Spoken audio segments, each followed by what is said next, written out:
오늘은 성령님에 대해서 이야기를 하겠습니다.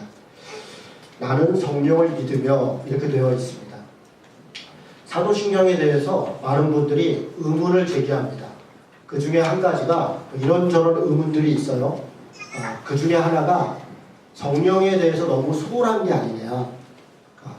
지금은 신약시대이고 또 신약시대를 지나서 신약 성령 시대를 지나서 우리는 성령님에 의해서 이끌림을 받는 소위 성령 시대인데, 하나님에 대해서 2줄에 걸쳐서 아주 잘 설명하고 있고, 그리고 예수님에 대해서 7줄에 걸쳐서 여러 가지를 고백하고 있는데, 성령님에 대해서는 딱 한마디, 나는 성령을 믿으며 이렇게 돼 있는 것은 너무 성령님을 소홀하게 여기는 것이 아니냐.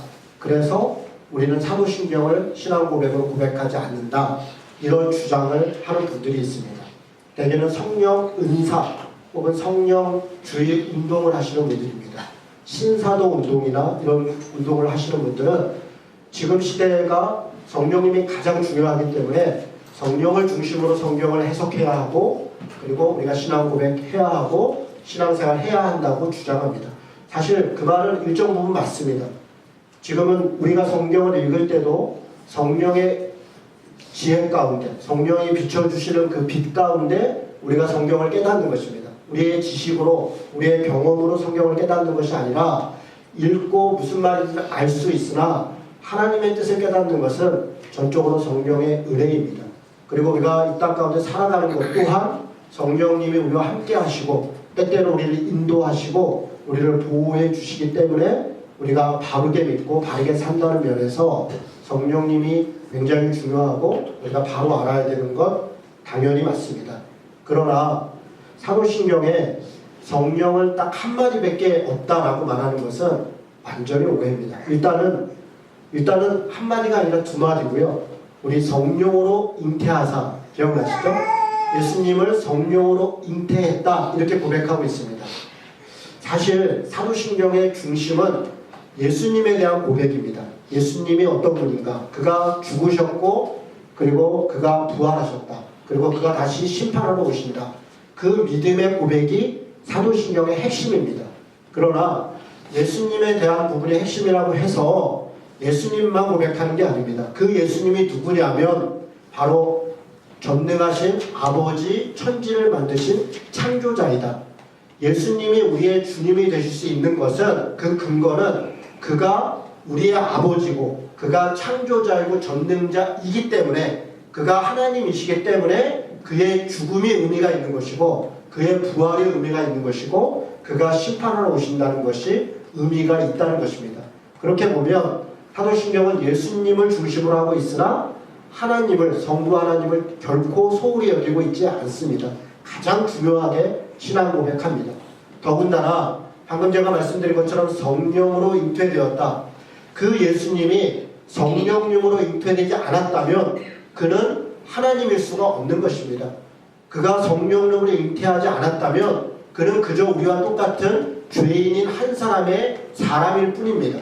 그가 성령님으로 인해 잉태되었기 때문에 나머지 모든 예수님의 사역이 다 의미가 있는 것입니다. 그의 고난도, 그의 죽음도, 그의 부활과 그의 심판도 다 의미가 있는 것은 그가 성령으로 잉태되어 이 땅에 오셨다는 것입니다. 그렇기 때문에 이것이 한마디이지만 한마디의 무게를 갖고 있는 것이 아닙니다. 이 한마디가 곧 예수님의 근거가 되는 가장 중요한 본질적인 근거인 것입니다.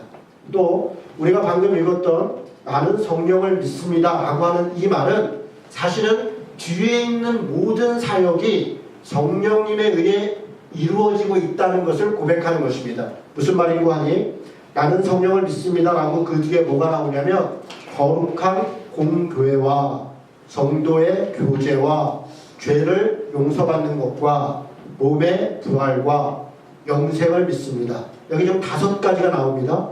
5가지는 5가지 기적 같은 일들입니다.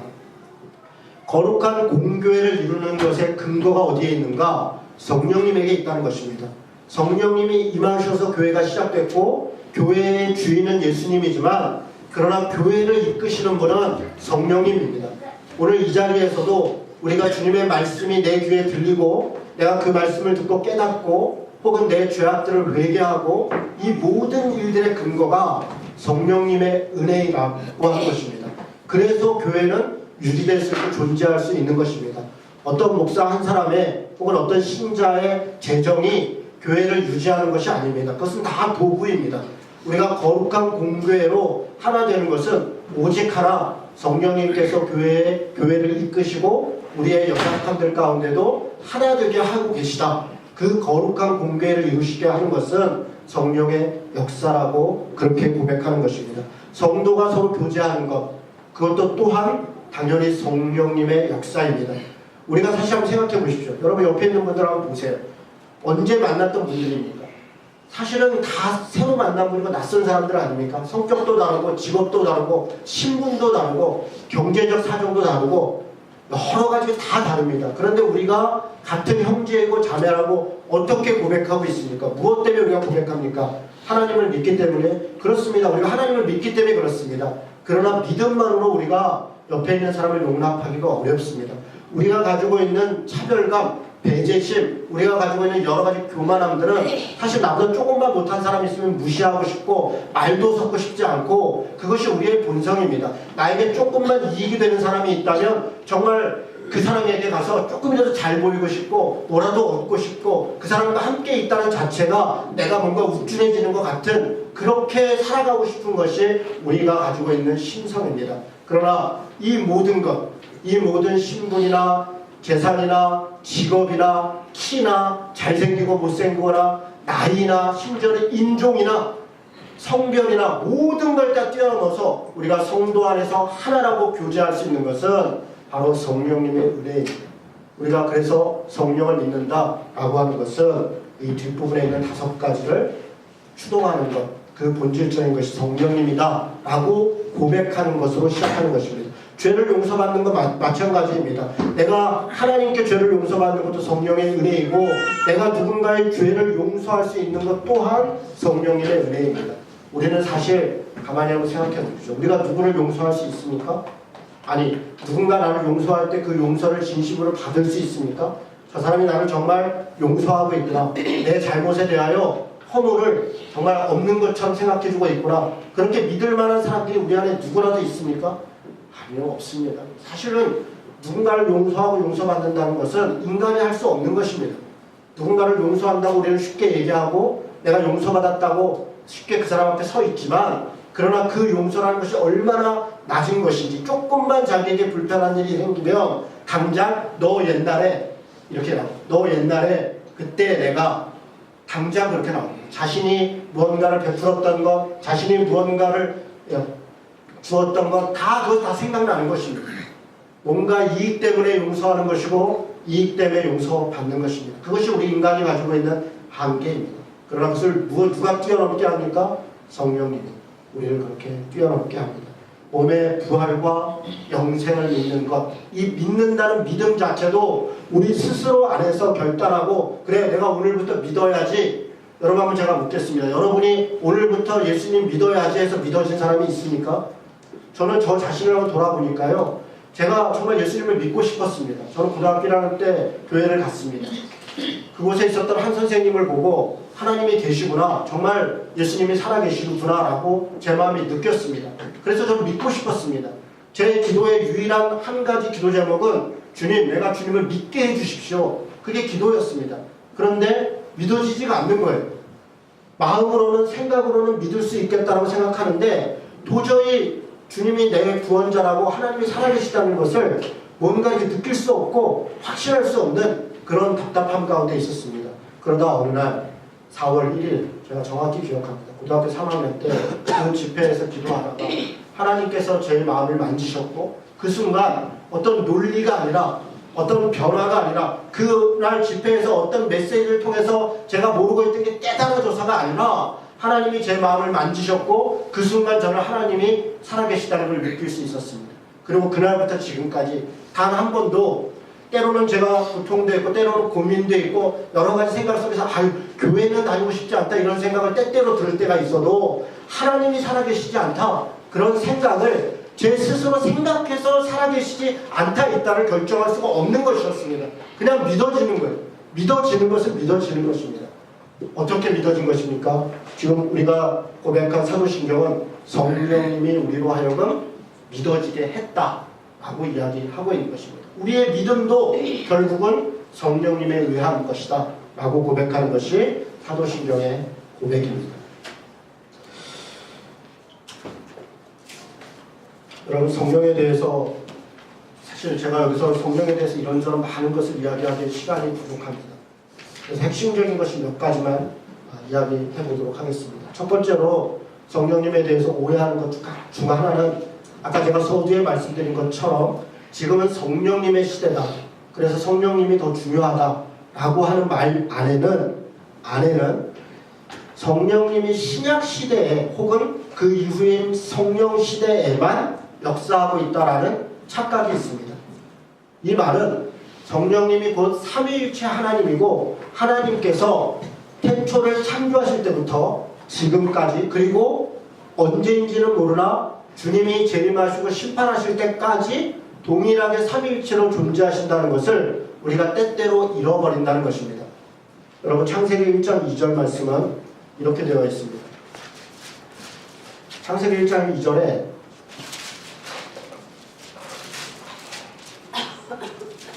땅이 혼돈하고 공허하며 흑암이 깊음 위에 있고 하나님의 영은 수면 위에 운행하시니라. 우리가 많이 듣던 이야기입니다.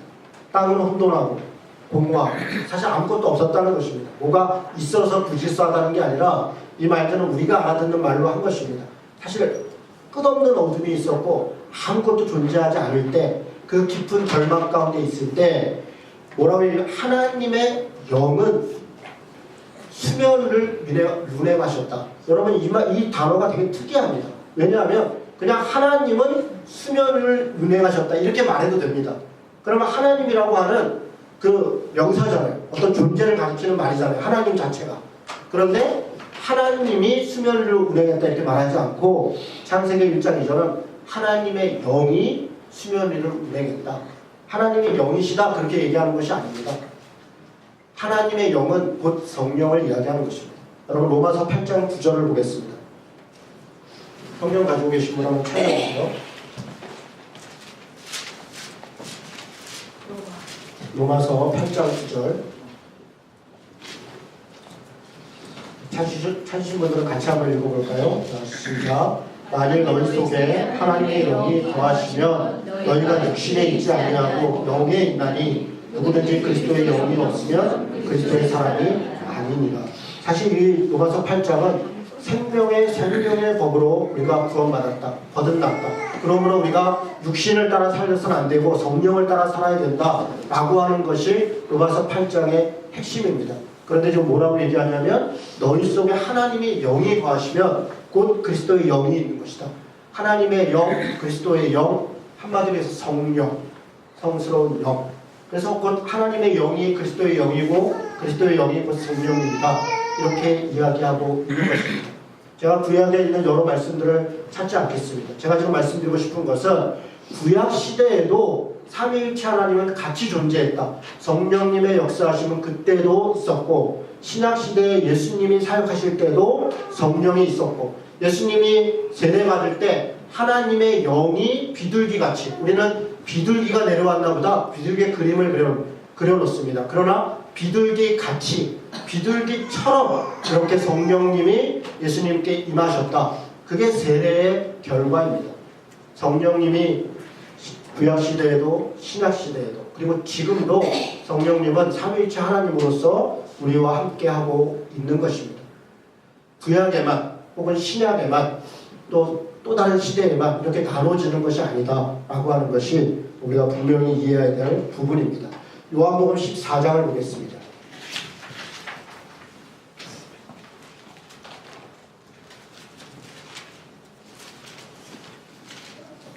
요한복음 14장 26절 같이 다시 한번 읽어볼까요? 자, 시작. 보혜사 곧 아버지께서 내 이름으로 보내실 성령 그가 너희에게 모든 것을 가르치고 내가 너희에게 말한 모든 것을 생각나게 하시리라. 지금 예수님은 자신이 죽을 것이다. 내가 하나님 나라에 돌아갈 것이다. 그리고 나 대신 보혜사 성령을 너에게 보낼 것이다. 이렇게 이야기합니다. 지금 성령님의 이름을 지금 뭐라고 얘기했냐면 호칭을 지금 보혜사라고 했습니다. 보혜사가 무슨 뜻일까요? 도와줘. 그렇죠. 보혜사라는 말은 세 가지 단어를 합쳐놓은 겁니다. 보호하신다. 그렇죠. 보호하신다. 해자는 은혜를 주신다. 보호하시고 은혜를 주시고 사자는 뭐예요? 가르치시는 거예요. 가르치 사자입니다. 그러니까 이 보혜사라는 말은 성령님이 하시는 사역의 핵심들을 설명하고 있는 겁니다. 여러분 예수님은 이 땅에 오셔서 3대 사역을 했다. 가르치셨고 병을 고치셨고 그리고 치유하셨다. 사람들의 영혼을 치유하셨다. 그걸 티칭, 힐칭, 프리칭 그렇게 얘기합니다. 예수님이 3대 사역이 있다면 성령님의 3대 사역은 보혜사라는 것입니다. 그가 우리를 보호하신다. 무엇으로부터요? 사탄의 거짓말로부터, 속임으로부터, 이 세상의 어떠한 위협으로부터 우리를 보호하신다는 겁니다. 은혜를 주신다. 우리가 이렇게 말씀을 들으면서 은혜를 받고 성경을 읽으면서 은혜를 받고 때때로 누군가를 통해서 은혜를 받고 우리가 구원받을 수 없는 존재인데 구원을 받고 이런 모든 것이 다 성령의 사역이라는 겁니다. 그가 우리를 가르치신다는 겁니다. 우리가 성경을 읽을 때 하나님의 말씀이 깨달아져서 그때 분명히 읽었던 말씀인데 그때는 분명히 이렇게 이해를 했는데 우리가 어느 순간 다시 성경을 읽을 때 같은 말씀이 다르게 우리에게 다가올 때가 있어요. 큰 은혜로 새로운 깨달음이 있습니다. 그것은 우리의 지식이 많아져서가 아닙니다. 성령께서 그때그때 필요한 깨달음들을 같은 말씀을 통해서도 우리에게 주시는 것들을 우리가 때때로 경험하고 있지 않습니까? 성령은 우리에게 가르쳐 주시는 바로 그런 분이신 것입니다. 보혜사 성령을 우리에게 보내실 것이다. 그렇게 이야기했습니다. 16장 요한복음 16장 7절에서 8절을 보겠습니다.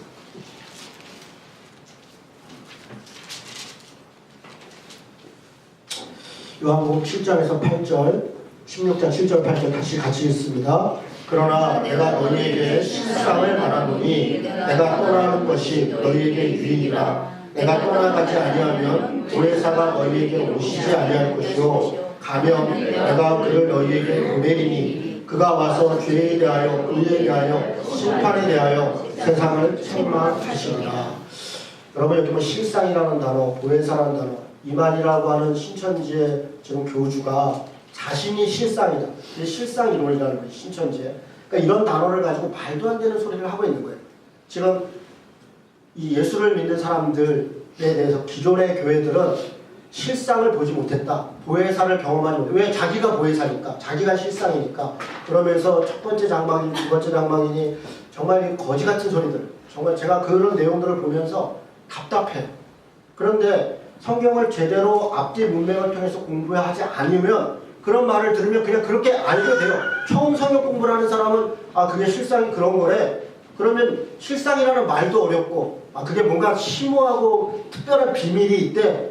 그러면서 실상은 보혜사인데 보혜사는 나중에 보여주는데 자신이 이런저런 사람이 한국에 나타나는 거고 그게 진짜 보혜사야. 이런 말에 속아 넘어간다는 것이 저는 너무 안타깝습니다. 사실은 신천지든 하나님의 교회든 이런 이단 사이비에 넘어가 있는 사람들이 예수 안 믿는 사람들이 예수를 믿고 가 있는 게 아닙니다. 교회를 다니고 있던 사람들이 10년, 20년 안수 집사이고 장로이고 심지어는 목사인 사람들까지도 때로는 돈 때문에 때로는 관계 때문에 그러나 상당수의 많은 사람들은 성경을 공부하지 않았기 때문에 성경을 공부하고 싶은데 성경을 가르쳐주지 않는다고 해서 그래서 그것에 가 있다고 합니다. 제가 그런 사람들 만날 때마다 너무 안타깝고 답답하고 책임감을 느낍니다. 정말 우리가 성경을 제대로 공부해야 하는데 그 많은 시간 동안에 우리가 무엇을 하고 그런 곳에 앉아서 성경을 공부하고 있는지 참으로 안타깝습니다. 오늘 요한복음 16장은 보혜사를 너희에게 보낼 거다. 그것이 보혜사 성령을 보낼 거다. 그게 실상입니다. 그게 끝이에요. 여러분 사도행전에 보면 2장에 오순절날 성령이 임했습니다. 그것으로 끝난 것입니다. 성령은 그날 임하신 것입니다. 바로 그 얘기를 예고하고 있는데 뭔가를 또 기다려야 된다는 듯이 얘기하는 것은 착각입니다. 8절은 그가 와서 죄에 대하여 의에 대하여 심판에 대하여 세상을 책망할 것이다. 아까는 성령님이 오셔서 보호하실 것이다, 은혜를 주실 것이다, 우리를 가르쳐 주실 것이다 라고 말씀드렸습니다. 그런데 성령님은 우리를 이렇게 보호하고 은혜를 주시고 가르치시는 것에만 그치는 것이 아니라 우리에게 있는 죄를 드러내십니다. 죄에 대하여, 정의에 대하여, 심판에 대하여 우리로 알게 하는 것입니다. 우리가 어떤 행동을 할 때 이것이 죄책감이 있는 거예요. 성경을 잘 알지 못하더라도 정말 이거 이렇게 해서는 안 되는데, 이건 잘못된 것인데 라고 깨닫게 되는 것들, 성령의 은혜입니다. 그렇게 깨닫게 되고 알게 될 때 그것을 순종해야 하는 것입니다. 우리를 주춤하게 하고 뭔가 한 번 더 생각하게 하고 죄에 대하여, 정의에 대하여, 그리고 심판에 대하여 성령이 우리로 하여금 깨닫게 할 때 그 말씀을 따라가야 되는 것이 성령을 믿는 것입니다. 여러분, 성령이 하시는 일들 중에 또 많은 것들이 있는데, 여러분, 기도를 우리가 하잖아요. 기도는 누구한테 합니까? 기도는 누구한테 합니까? 하나님께 하죠. 그렇습니다. 기도의 대상은, 잘 들으셔야 돼요. 기도의 대상은 하나님이십니다. 어떤 하나님이에요? 삼위일체 하나님 중에 성부 하나님이십니다. 그래서 우리가 기도할 때 성부 하나님을, 사랑의 하나님, 혹은 전능하신 하나님, 혹은 창조자 하나님, 혹은 우리를 인도하시는 하나님, 이렇게 하나님을 불러요. 물론 이 하나님을 부를 때 예수님과 성령님이 존재하지 않는다던가 무시하는 것은 아닙니다. 엄밀히 얘기하면 삼위일체 하나님이죠.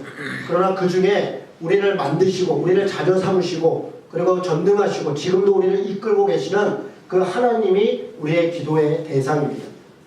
다시 묻겠습니다. 그러면 누구의 이름으로 기도를 합니까? 예수님의 이름으로. 왜 예수님의 이름으로 기도합니까? 물론 성경에서 예수의 이름으로 기도하라 했죠. 근데 왜 우리는 예수님의 이름으로 기도해요? 내 이름으로 기도하지 못하고. 나도 자녀인데. 우리가 자녀 된 것은 예수를 믿음으로 자녀가 된 것이기 때문에 그렇습니다. 예수님은 맏아들이 된 것이고 첫째 아들이 된 것이고 우리는 그의 후손들이 된 것입니다. 예수님은 우리의 형제가 된 것이죠. 그래서 우리는 예수를 믿음으로 구원받은 것처럼 예수님의 이름으로 기도할 때 우리의 어떠함이 아니라 우리는 여전히 죄인이기 때문에 우리의 죄된 인간의 이름으로 기도하는 것이 아니라 죄 없으신 예수님을 의지하여서 그 이름으로 기도하는 것입니다. 여러분, 예수님의 이름으로 기도한다고 할 때 틀린 것은 이런 것입니다. 사람 중에 아주 믿음이 좋은 사람이 소위 성자가 되었어요. 산타크로스 할 때 이 세인트 니콜라스를 산타크로스인 거잖아요. 각종 성자들을 두고 그 성자들이 성스럽게 살았기 때문에 그 사람들을 의지하여서 기도해도 하나님이 들어주실 것이다 라고 말하는 것은 착각입니다. 그들도 다 죄인입니다. 이 땅에 살았던 사람 중에 그리고 죽은 사람 중에 단 한 명도 죄인이 아닌 사람은 없습니다. 누구라도 죄인이라면 그 죄인인 사람을 의지하여서 기도하는 것은 아무런 소용이 없는 것입니다. 여러분, 제가 고등학교 때 잠깐 통일교회 2년간 다닌 적이 있습니다. 통일교회 친구가 있었는데 그 친구랑 제가 내기를 했어요. 처음에 1년 동안 서로 각자 교회를 같이 다녀오자. 누가 옳은가. 이런 거였습니다. 그리고 저는 그 약속을 지켜서 1년 동안 그 교회를 다녔습니다. 서대문에 있는 통일교 교회였습니다. 그런데 그 친구는 우리 교회 2주밖에 안 오고 참여를 안 했어요. 저는 이제 처음에는 약속 때문에 갔다가 나중에는 거기서 무슨 임원도 맡게 돼서 책임을 맡게 돼서 또 다니게 2교회를 다닌 거죠. 제가 처음에 좀 납득 안 됐던 게 지금도 여전히 납득 안 되는 게 있습니다. 통일교회 여러 가지 교회 중에 사실 훌륭한 게 많이 있습니다. 배울 점들이 있어요. 저는 원리강론을 고등학교 때 내가 다 들었습니다. 40주 동안 강의하는데 제가 가서 다 공부를 했습니다. 그 중에서 여러 가지 좋은 점도 있고 이상한 점도 있고 한데 제일 납득 안 되는 것은 통일교 사람들이 기도할 때 어떻게 마치는 줄 아세요? 통일교 안 가보셨죠? 통일교에서 이렇게 기도합니다. 참 아버님 성 의지하옵고 기도합니다. 이렇게 기도합니다. 이게 마지막 기도할 때 우리는 예수님의 이름으로 기도합니다. 이렇게 기도하죠. 통일교는 참 아버님 성 의지하고 이때 참 아버지가 누구겠어요? 문선명이죠. 문선명의 성스러운 이름을 의지해서 기도합니다. 그들에게 있어서 예수는 그들에게 있어서 성령은 문선명인 것입니다. 문선명의 이름으로 기도해야 하나님이 들으신다. 라고 생각하는 것입니다. 여러분, 그런 것이 많이 있습니다. 예수님의 이름이 아니라 다른 이름으로, 마리아의 이름으로, 무슨 성자의 이름으로, 문선명의 이름으로, 이만희의 이름으로 다른 이름을 우리에게 주신 일이 없습니다. 성경은 분명하게 얘기합니다. 다른 이름을 우리에게 주신 일이 없다. 오직 예수 그리스도만이 우리가 의지해야 돼, 믿고 따라해야 할 단 한 분 죄 없으신 분이다. 그게 기도의 이름입니다. 다시 한번 묻겠습니다. 그러면 기도는, 성령님은 어디 가셨어요? 기도에 하나님께 기도하고 예수님의 이름으로 기도하면 성령님은 우리가 기도할 때 무엇을 하십니까? 그 기도를 우리가 기도할 때 사실 우리의 지식으로 하고 우리의 생각으로 하는 것 같으나 지금부터라도 성령께 의지해서 기도해야 합니다. 여러분, 우리가 기도할 때 어떤 내용들을 얘기할 때 성령이 우리와 함께 하시고 성령이 말할 수 없는 탄식으로 우리를 위해 간구하고 있다는 그 믿음으로 예수님으로 기도할 때 그 기도가 올바른 기도가 되는 것입니다. 하나님께 기도하고 성령을 의지하여 예수님의 이름으로 기도하는 것. 기도 안에도 이미 삼위일체 하나님이 다 계신 것입니다. 여러분, 성령님에 대한 믿음은 그래서 단 한마디 한 줄이 아닌 것입니다. 우리 신앙생활의 모든 것이라고 해도 과언이 아닙니다. 그러면 성령이 충만하다는 것, 우리가 성령님을 믿는다는 것은, 우리가 그렇게 신앙생활을 한다는 것은 어떻게 나타나고 무엇을 의미하는 것일까? 마지막으로 갈라디아서 5장을 보겠습니다. 오늘 우리가 읽었던 말씀입니다. 갈라디아서 5장 22절부터 26절은 성령을 믿는다는 것, 혹은 성령을 따라 산다는 것, 그리고 성령이 우리를 인도하신다는 결과가 무엇인가, 그 믿음 생활의 모습이 어떤 것인가를 우리에게 설명해 줍니다. 어떤 것입니까? 오직 성령의 열매는 사랑과 희락과 화평과 오래 참음과 자비와 양성과 충성과 온유와 절제니, 이것이 성령의 열매라는 것입니다. 여러분, 열매는 맺혀지는 것입니다. 예수를 믿으면 열매를 맺는 것입니다. 성숙해지는 것입니다. 10년 전이나 5년 전이나 똑같은 것이 아니라 날마다 새로워지는 것입니다. 조금씩 전진해 가는 것입니다. 하나님의 나라에 침노하는 것입니다. 하나님의 나라에 향하여 가는 것입니다. 우리가 여러분 성령님을 의지하여 신앙생활을 한다면 사람들이 그 향기를 느끼는 것입니다. 여러분, 5년 전에 만났다가 5년 후에 만났더니 사람이 많이 달라졌네. 그렇습니다. 물론 그 달라진 모습도 여전히 부족할 수 있고 여전히 분냄과 다툼과 허영과 욕망과 욕심이 가득할 수 있습니다. 그러나 적어도 5년 전보다는 더 주님의 뜻을 따르려고 하고 더 자신의 부족함들을 알아야 하는 것, 그것이 성령의 열매입니다. 사랑과 희락과, 희락은 기쁨이죠. 화평은 평화이죠. 오랜 참음과 자비와 양선은 뭡니까? 선을 행하는 것입니다. 신앙생활을 할수록 더 많이 선을 행하는 것입니다. 충성과, 이건 신실하다는 거예요. 충성이라는 단어는 절대 충성 이런 단어가 아니라 신실하다, 믿을만하다. 신앙생활을 할수록 그 사람이 더 신뢰가 있어지는 것입니다. 말하는 것이 행하는 것과 같아지는 것입니다. 그것이 충성입니다. 온유와 절제다, 이렇게 이야기합니다. 한마디 하고 싶을 때 꿀꺽 참을 수 있는 것, 그게 절제입니다. 내 쾌락을 위하여서 그저 그냥 이렇게 살아갈 수 있지만, 그러나 하나님을 위하여 포기할 수 있는 것, 양보할 수 있는 것, 그것이 절제입니다. 조금도 절제하지 않고, 조금도 양보하지 않고, 조금도 손해보지 않고, 그러면서 하나님의 나라를 소유했다, 천국에 임할 것이다 라고 이야기한다는 것은 착각입니다. 예수를 믿을수록 우리는 더 손해보는 것입니다. 예수를 믿을수록 우리는 더 정의로워지는 것입니다. 예수를 믿을수록 더 착해지는 것입니다. 그렇습니다. 그래서 복음이 들어간 곳에는 남녀 차별이 철폐되고, 그리고 인종차별이 철폐되고, 각종 불평들과 차별과 배제에서 서로 사랑함과 평등함과 서로를 아끼고 공동체가 형성되어 가는 것입니다. 여러분, 전 세계 역사를 바라보면 복음이 들어간 곳은 언제나 그랬습니다. 가장 차별받는 사람들이 가장 평범한 사람들로, 가장 위대한 사람들로 그렇게 존경받았습니다. 그리고 온갖 차별과 불의와 배제를 다 극복했던 것이 바로 기독교의 역사였습니다. 그런데 그 복음이 한국에 와서, 우리나라에 지금 와서 오히려 배제와 차별의 도구로 사용되고 있다면 성령을 따르는 것이 아니라 그 뒤에 있는 정과 욕심을 십자가에 못 박아야 되느니라, 이 정과 욕심을 십자가에 못 박지 않고 여전히 정과 탐욕을, 각자의 탐욕을 세워서 이루려고 하고 있는 것, 그렇다면 그것은 신앙이 아니라 우상숭배인 것입니다. 여러분 26절 말씀 같이 한번 읽어보겠습니다. 같이 읽습니다. 시작. 헛된 영광을 구하여 서로 노엽게 하거나 서로 투기하지 말지니라. 이게 지금 뭐라고 얘기를 하는 거냐면 성령으로 살면 또한 성령으로 행해야 된다.